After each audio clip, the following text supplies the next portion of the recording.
come together to make the US one of the hardest countries to invade in modern... Wait. Do you really think it's impossible to invade America? Yes. That yes was too fast. Think about a bit. You really think it's impossible? Yes, Andre. Well, let's think about this. Yeah. They have the best military in the world. Right. That's a great point. They have more guns Than people. than people. They have two oceans protecting them. Never mind, Sarah. You may be right. My friends, if you also believe it's impossible to invade America, leave me a like. Say hello to our friends. Hi, guys. My friends, thank you so much for all the support. We really appreciate that. That said, Sarah, ask them for the most important thing. Guys, leave a like, thumbs up. And if they subscribe, You make our day. damn right. Link below. This video may surprise you. Maybe there is a way to invade America. Okay, Sarah, pretend that you believe. Link below, let's go. Picture every country as a medieval castle, complete with Portugal? towering walls, secret traps, and all sorts of defenses to Yeah. protect the crown. Oh, to protect the queen. Portugal is so well protected right now, my friends. In this scenario, the United States stands out as the toughest castle in the world. They are the best. So, Speaking when someone about asks, Portugal. what would it But they are the really best. take to invade the United States? It opens up a fascinating conversation about how geography, demographics, and military strength come together to make the US one of the hardest Really? countries to invade in modern... Wait. Do you really think it's impossible to invade America? Yes. That yes was too fast. Think about a bit. You really think it's impossible? Yes, Andre. Well, let's think about this. They have the best military in the world. Right. That's a great point. They have more guns Than people. than people. They have two oceans protecting them. Never mind, Sarah. You may be right. My friends, if you also believe it's impossible to invade America, leave me a like. Easy way to get likes. history. But to understand why invading America is so difficult, we need to start with what makes invasions successful in the first place. Fair. Military historians point to several key factors: the element of surprise, manageable supply lines, and crucially, the ability to establish a foothold and expand from there. It just so happens that America's unique geographic position eliminates almost every advantage that has made invasions in the past possible. Let's start with the most obvious barrier: the oceans. Yeah. The United States sits between two of the world's largest bodies of water. That's kind of crazy, honestly. The oceans, they have two oceans protecting them. My friends, one was enough. You guys have the best military in the world. Give us the Pacific. That's impossible, but... The Atlantic Ocean stretches roughly 3,000 miles to Europe, while the Pacific spans an even more formidable 5,000 miles to Jesus. Asia. And the Pacific matters a lot because of China. But it's not just about distance. It's about what that distance means for a would-be invader. You see, modern naval warfare depends heavily on supply chains, fuel, Right. and the ability to maintain communication across vast distances. Any naval force attempting to cross either ocean to invade America would be operating at the extreme limits of its logistical capabilities. Okay. Consider this: the deep The only way I can see this is with submarines, because they are undetectable. Right. But when they arrive in America, it will be problematic. But they need supplies too, right? No, but submarines can stay for years. Oh, okay. Yeah. I didn't know. Submarines Oh, okay. is... The technology on submarines is insane nowadays. D-Day invasion, one of the most successful amphibious assaults in history, involved crossing just 100 miles of the English Channel. Roughly speaking, it required approximately 156,000 Allied troops, around 5,000 ships, and months of preparation, all supported by established bases in Britain. Now imagine scaling that operation across 3,000 to 5,000 miles of open ocean, with And, it's always easier to... It's always, better saying, it's quite more difficult to invade than to resist, Oh, okay. Because if you go to enemy land, I mean, Americans will be there ready to go. It's kind of like not, okay, they know all the places, they... Ah, right. We are seeing that in a different scale, of course, but Ukraine versus Russia. Russia, maybe is winning the war, but is struggling a bit because, and if you compare the Russian military, it's quite more powerful than the Ukraine one. But Ukrainians are defending very well because that they are defending their own country. No friendly territory to stage from. The logistics behind such an invasion become even more daunting when you consider detection. Modern satellite surveillance, radar networks, and maritime patrol aircraft make it virtually impossible to move large naval forces without anybody noticing. Any invasion fleet would be spotted days, if not weeks, before reaching American shores, giving U.S. forces more than enough time to prepare defensive positions. No, because even when it comes to satellites, stuff like that, the GP, they have all the technology to spot everyone. They have the best technology. Best, by far, by far. And China, no? China, I think, is the second, right, my friends? I think is ahead of Russia nowadays. But America is like, is a different level, honestly. It's like comparing Cristiano Ronaldo with the MLS player, with all the respect to MLS. Wait, Messi plays on the MLS. This was a really bad comparison, but it's like comparing Cristiano Ronaldo with an American player that plays soccer, because they don't care that much about soccer. Right. Okay. This comparison was really bad. It's comparing LeBron James with the best Portuguese basketball player. Now makes quite more sense. Okay. But what about launching an invasion from neighboring countries? After all, the United States shares borders with Canada and Mexico. Surely that creates vulnerability, right? Canada, Texas alone can defend. I think Vermont alone may defeat Canada. I'm not even joking about this. Mexico could be a bit more problematic, but America is quite more strong than both. Unfortunately for any invader, they're deeply integrated into American military and economic systems. Okay. Canada is a NATO member and one of America's closest security partners. Mexico, while not in NATO, has extensive military cooperation agreements with the US and depends heavily on American trade. For It's any important to make allies. Yeah. And the thing is, we went to America, for example, in Texas. We saw that the Mexican influence there is quite strong. And I think people are really friendly with each other. So it's difficult to imagine Canada and Mexico becoming enemies of America, to be fair. I think America honestly have great neighbors. hostile nation to use these countries as invasion routes, they would first need to conquer or coerce them. In other words, they would essentially have to launch two separate military campaigns before even reaching American territory. This would require force projections of unprecedented scale and would trigger immediate American response. But let's imagine, hypothetically, that all of that somehow became possible. Even then, the geographic challenges are staggering. An invasion from the north would have to cross the Canadian Shield, a massive area of rocky terrain and forests, then navigate the Great Lakes region. The US military could easily cut supply lines by controlling key transportation hubs like Winnipeg or Thunder Bay. It's another thing. They have the Colorado Mountains, the Rocky Mountains, they have the Teton Mountains. America is so well protected. Yeah, it's difficult to survive to different environments. Very difficult. There is desert, there is snow, there is everything. Sometimes there is snow and desert at the same time. This happens actually. Really? It's crazy. It's crazy. America is a very unique place. Very unique. Effectively isolating any northern. I would say one thing, is not even fair that they have the best military in the world. Yeah. Because if they had the second best, they would still be number one because of the land. Hubs like Winnipeg or Thunder Bay, effectively isolating any northern advance.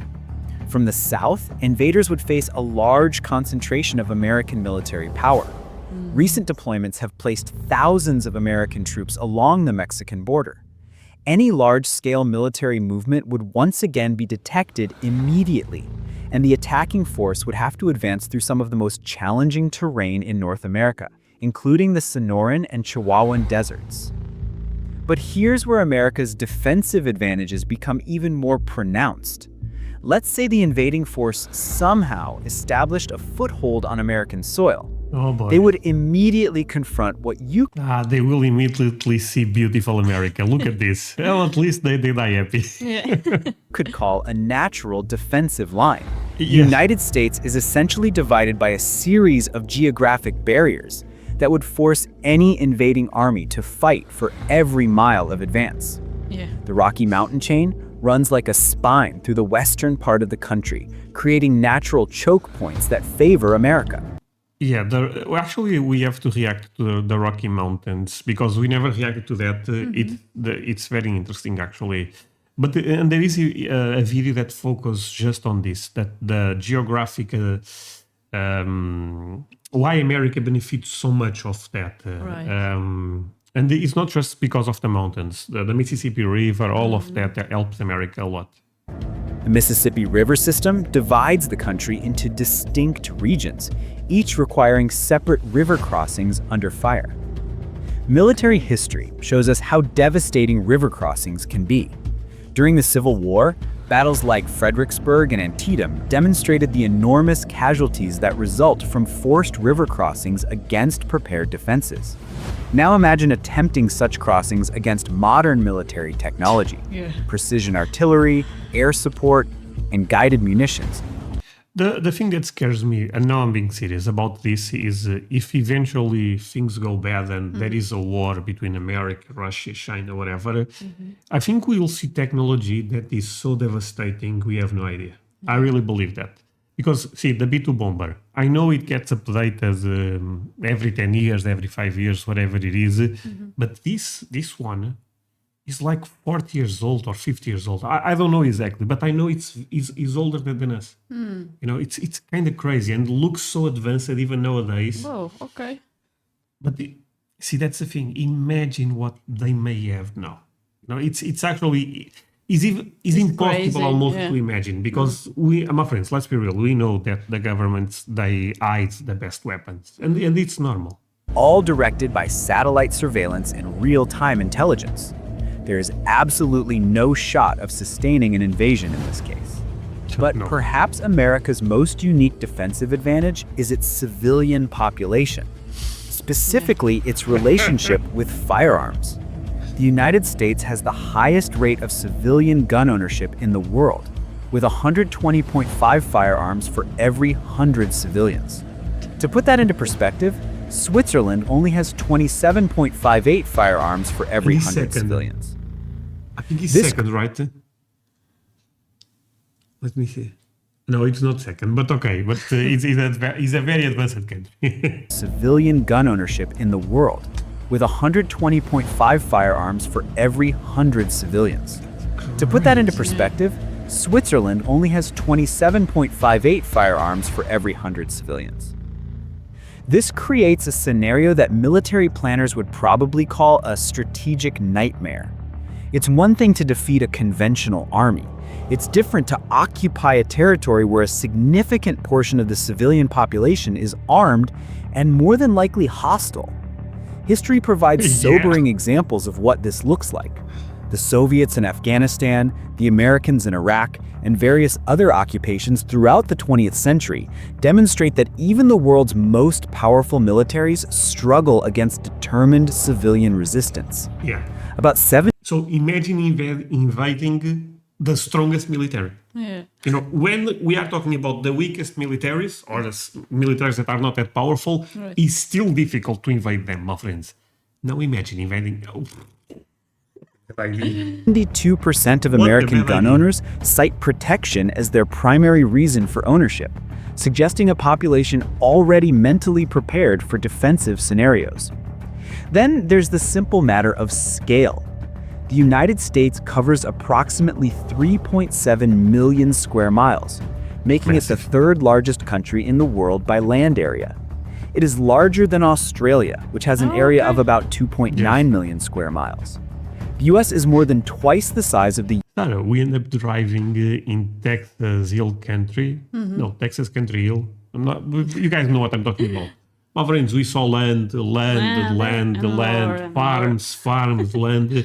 Yeah. Does not end. You know, it's kind of crazy. European Union, which covers around 1.7 million square miles.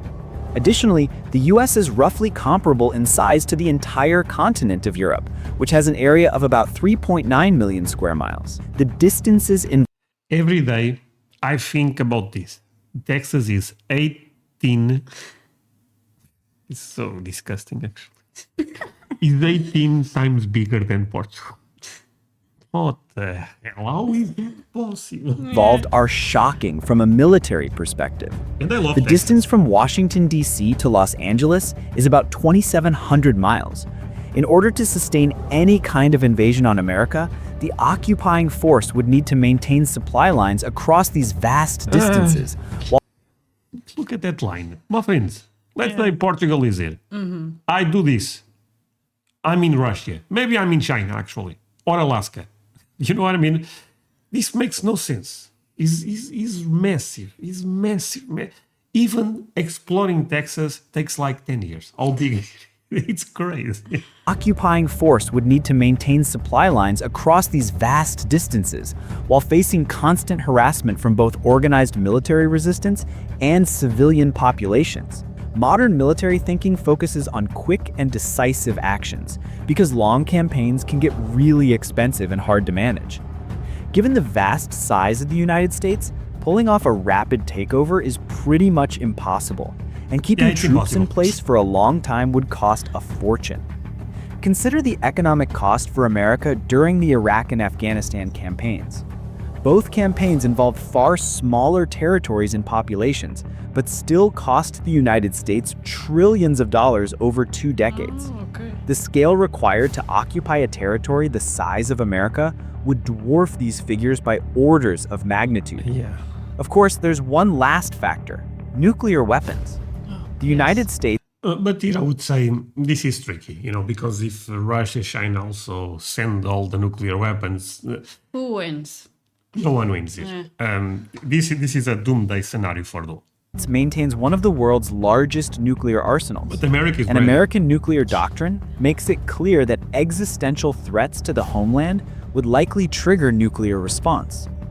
This creates what is also known as mutually assured destruction. Any conventional invasion large enough to threaten American territory would likely escalate to nuclear conflict long before achieving its objectives. This reality fundamentally changes the calculus for any potential adversary that is thinking about invading America.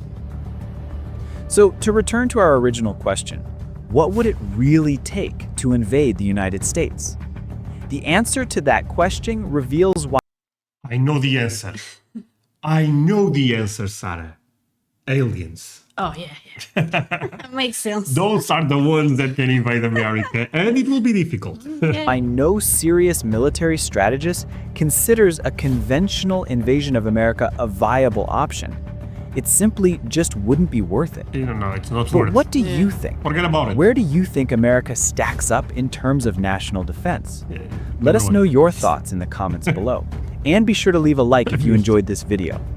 Thanks for watching today's Thank you. episode of The Battlescope, and we'll see you next time.